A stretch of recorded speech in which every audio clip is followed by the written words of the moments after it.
Hey there, welcome back to the worst Warmachine channel on the internet. I'm Malorian. Welcome back to Malorian Weekly. And today, what we're going to be talking about is this new format called Brawlmachine. We're going to be talking about, well, not exactly everything with it. So here's the thing. It's in its fundamental stages. They're working out the details. So I don't want to get buried and lost in all the small things that don't really matter. What I want to really focus on today is the larger concepts. What is this format trying to do? And is that a good thing or a bad thing? And should we be supporting it? So I guess to really start things off, Brawlmachine is a format being developed by the group there at Line of Sight. And I think it's just kind of telling that, not only do I start this video telling you about how this is the worst Warmachine channel on the internet, but then I immediately go and tell you about how you should be looking at content made somewhere at a better place. Like, what are you doing? Why are you wasting your time here? Go over there to Line of Sight. That's where the good stuff is. But anyway, let's talk about the stuff at that better place. So Brawlmachine. Let's really kind of break down the basics. Now, what the basics of Brawlmachine are is, to really start off with, it's a single list. It's going to be one list. You're not walking in with your usual two. It's only 25 points with a 15-point sideboard. And then when you play your game, you're not just playing one game. You're going to be playing a best of 3. Now, that's the core. The stuff I say after this is going to be the stuff where it's the details. Now, the other details is that when you're making your force, it's FA1, so you can't go and max things out. There's no huge bases, and there's also a ban list that's being worked on. And the scenario that you play in this, there's a different scenario for it. It's only going up to 5 turns now, and you win on scenario if you have 3 more points than your opponent, not the usual games going to 7 rounds, and you need to have 5 more. Now, I want to really stress that distinction, because it's very easy to look into a new format, look into the details, find a way to break the system and be like, it's garbage. We don't have to even look at it. In fact, I got to say that when I first heard that somebody was making a new format and there was a ban list, I was like, okay, great. Here we go again. I've seen this back in my days of playing 40K in fantasy, where people would make their own ban lists and then everything comes forward. But eventually I decided to look into it, and it's those main cores, the main things of what it's trying to do that are really important here. So that's what I want to stress here and talk about, and then it'll be up to you to decide about whether this is something we want to embrace or what we want to be doing with it. Now, I think for next step here that I want to be kind of looking at before I get into these is a reminder what my last video is about. My last video was all about the 5 most frustrating things that's going on in Warmachine right now. That's basically for me as a press ganger. Here I am with my patch wanting to go and get people into the game, but because of these 5 things, it's like, the odds are stacked against me and trying to get new players to actually want to play this. And when you think of those things and then think of what Brawlmachine is, you realize that it fixes almost all those topics that I brought up in the last video. So let's just start from that, where the very first idea that all you need to do is bring in one list and it's only 25 points. This is huge for a number of reasons. As a new player coming into this, normally it was like, oh yeah, you got to have 2 75-point lists. And good luck trying to pick out what you want to be buying and buying all these things just to find out you went the wrong way. Well, saying that you just want to be doing 25 points from a financial side of things is so much easier to do, right? Basically your regular starter boxes, your battle boxes that are out there are 0 points. You grab a unit, you grab a jack, something there to fill it in, and boom, you're good to go. That's all you need. And so financially alone, that's really great. Another thing is, because this is going to be a small scale game with fewer models to be thinking about, that's again so much easier for your new player. You're not needing to remember like, okay, well, this solo needs to do this so that this can do this ability and this will be then fast enough to no, there's fewer pieces. You don't need to think about so many interactions, so that as a new player coming into the game, you're thinking, okay, I only got this small force of mine that I got to deal with, and what do you got on your side? Oh, you probably got a caster, a couple of jacks, a unit, a solo. Oh, okay, I can get my head around those things and I can figure these things out. It's at a scale where, again, my complaints against the real like battle box are like, oh, you got a caster and 2 jacks. That's not really what Warmachine is. But what we're seeing here is that it's at its smallest point where, okay, you're now getting a full sense of what Warmachine the game is supposed to be, with the units and the solos and all the mixture and, you know, the piece trades and things going on. But not so large to the extent that it's now going to be overwhelming, both, you know, mentally and financially. So that's fantastic. Now, the next part there, let's talk about where there's actually going to be a sideboard, and then a best of 3 is the way you're going to be playing it.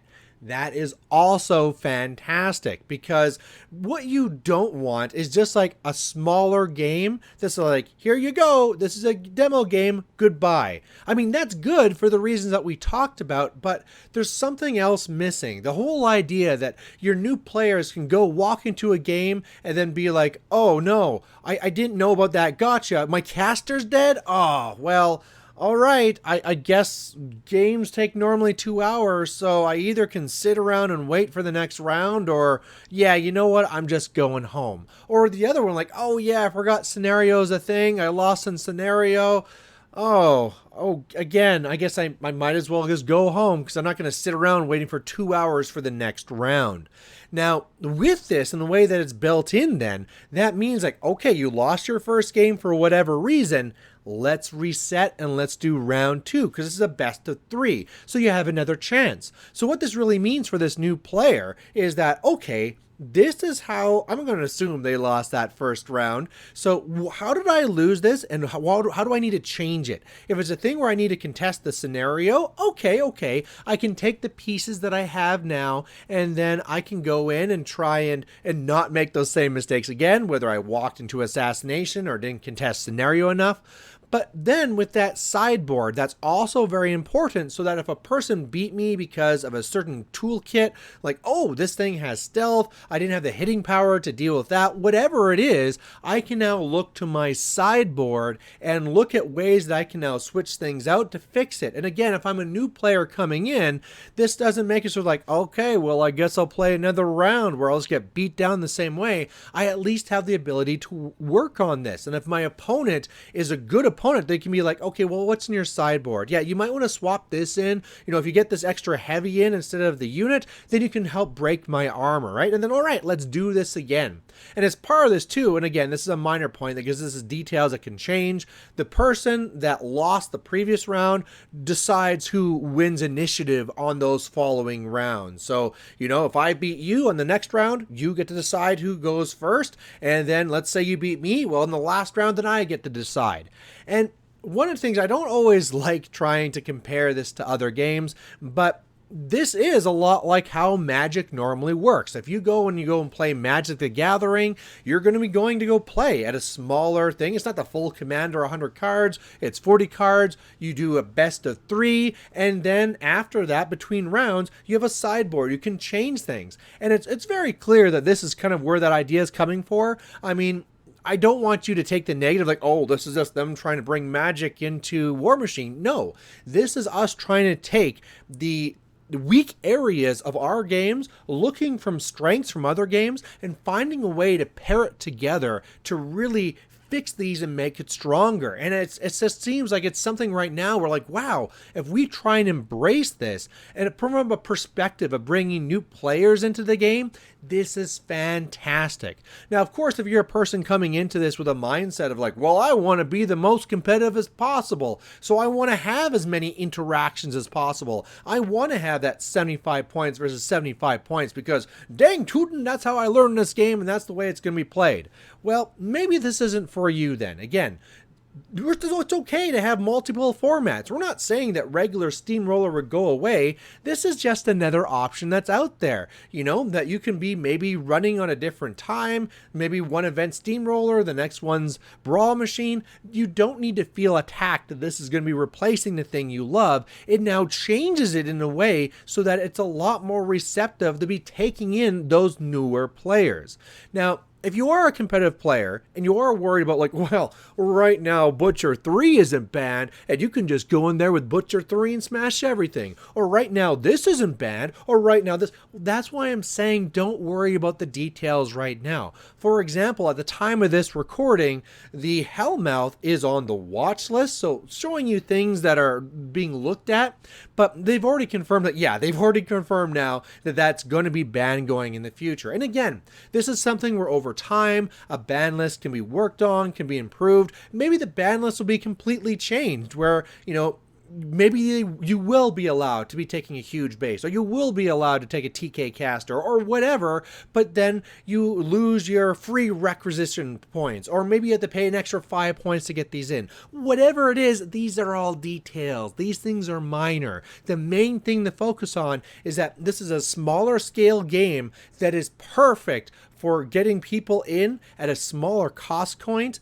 a smaller mental spot where you need to remember all these interactions, and it's designed so that when you lose a game for whatever quick reason, you jump right back into it with another game. Now, let's go back, though, to looking at this competitive side and think about ways where, you competitive people out here might want to embrace this too. And again, this is now learning from things like Magic. And one of the things that you might want to bring into your mind is just the whole idea of luck. Sometimes you go in at this high level type of tournament and it's they went for a 10% assassination and they got it. What are you going to do? They got really lucky dice. Well, that's the same thing where in Magic, you can get really lucky and get the card you need or get the card you don't need. Again, let's focus on Warmachine. Well, that's great. You might be the superior player. You lost because they got lucky. Hey, don't worry. It's a best 3. You can get right back in there with it. And here's another thing to think about it too, if you're a competitive player, is that a lot of people don't like strength of schedule as a main way of breaking things down at the end of the day because, hey, then it's just, again, luck of who you kind of got to play against all the way up. And did they drop? Did they whatever?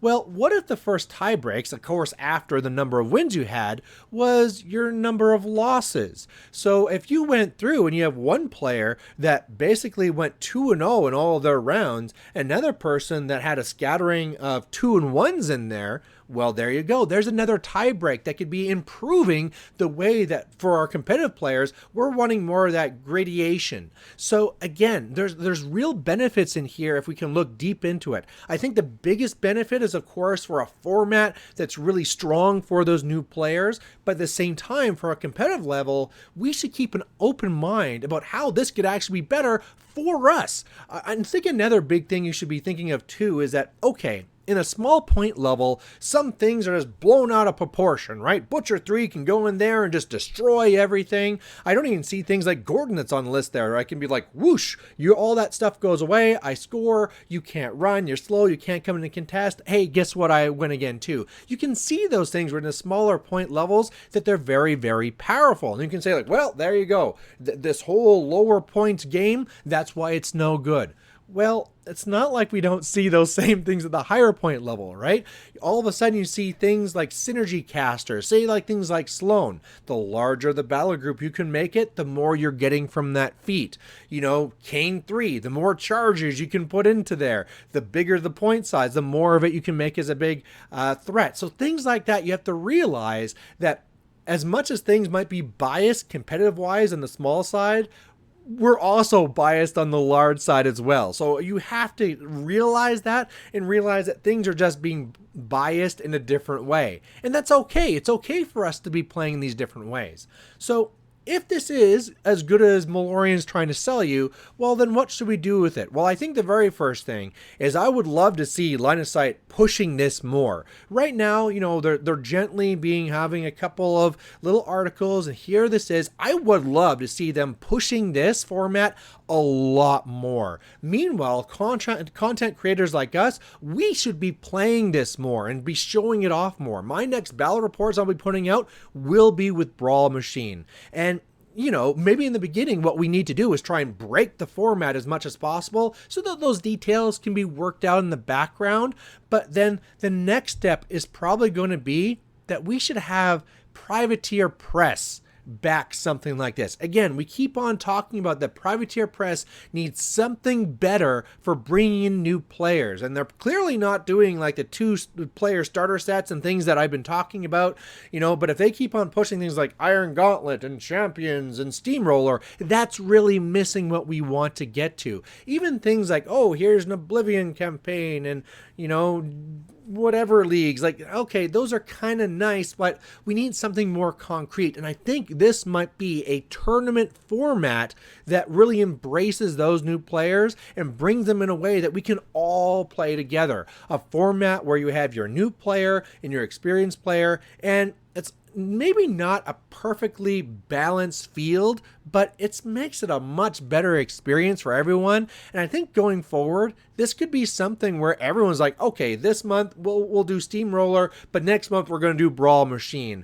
And maybe Brawlmachine tournaments get bigger. Maybe they give IG points. Again, this could be very well embraced, but the very first step is that it has to be let out to the community more. People have to be looking at it, people have to play it, and people have to focus on those big ideas behind what this format's about and not so much the details. And the more that we focus on that and try and, break it and use it, the more we can fix those details, so that's everything we need. So there you go. Down in the description below, I'll be having a link to where we can find the rules of how Brawlmachine currently works. There was also a Nether Battle Report that I saw recently, so I'll be putting a link to that too from Big Top Gaming. So check these things out. Put down in your comments down below, what do you think of this format? Do you think that this will be good? What parts do you think won't work out? What rules would you implement or change to make it work even better? Let's have these conversations. And otherwise, we'll catch you later.